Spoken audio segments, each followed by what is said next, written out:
Jeff, I appreciate your comments that you're making on Harrison Square and its citizens. So I personally would like to make a recommendation that we get with Greg Leatherman to see.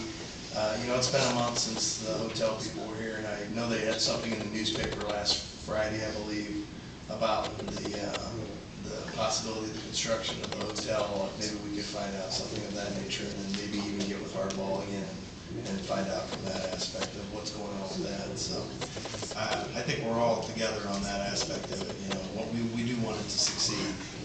From that vantage point. One other thing I had is I had the honor of being in Cincinnati a few weeks back, and if you ever have a question about how much you're paying for parking in the city, 1 hour was 8 quarters. So 8 quarters for 1 hour. So, Tom, I'll pass your recommendation on to Mr. Leatherman. There's no objection to see if he can come down to us in the near future and give us. Yeah, I just really like to find out at the hotel. I mean, they talk about the. We'd all like to have some more information. Yeah. Tim, thank you. Mr. Pruitt's comments are very constructive and most welcome and creative, and we ought to be thinking along those lines. I agree. In our City and County, American City and County magazine for February, there is an excellent article on 311. I just wanted to highlight for council members. Might be posted on the city website, I don't know, but I think it's very enlightening about the value found of 311 for many communities, and even seen as a cost-saving measure in addition to providing better service to citizens. Thanks.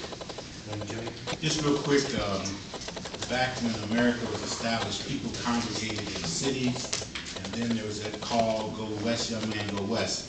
What we found, even in Fort Wayne, the deterioration of downtown was not government, but it was suburban flight, the development of the malls. Now what we're finding is communities realizing that they need to develop their downtowns. I'm glad that Fort Wayne is one of those communities that's investing in downtown and the infrastructure and developments like Harrison Square.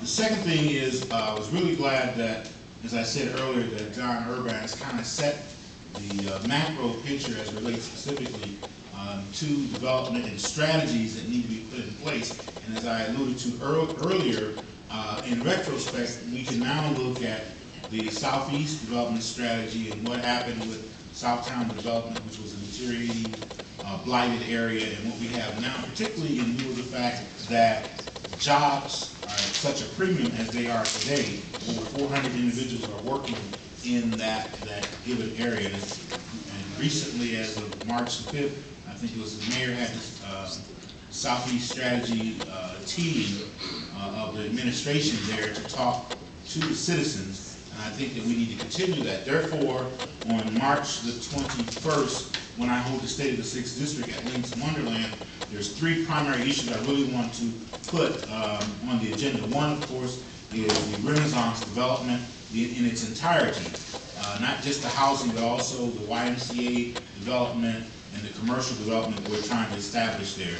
And secondly, as always, I always have individuals that come at the State of the 6th to talk about infrastructure development or the lack thereof. I want to make sure we stay on point as it relates to having individuals from the city administration that can talk to the positive developments that we've seen over the past years and what we're looking to do in lieu of the fact that the seated allocations are being withdrawn from the council members, which was a leverage that we were able to address specific neighborhood associations' demands. And lastly, the really crucial issue is the potential closing of Paul Harding High School. I went to Central High School, and I know individuals that in 71, 72, when they closed Central, that were bussed all over God's country here in Fort Wayne, and the impacts that it had on them. And I think that the citizens who are truly concerned about their children and the children of the Harding attendance area should be in attendance so that we can take this discussion to another level. And I invite you there again March 21st at 9:30 at Links Wonderland.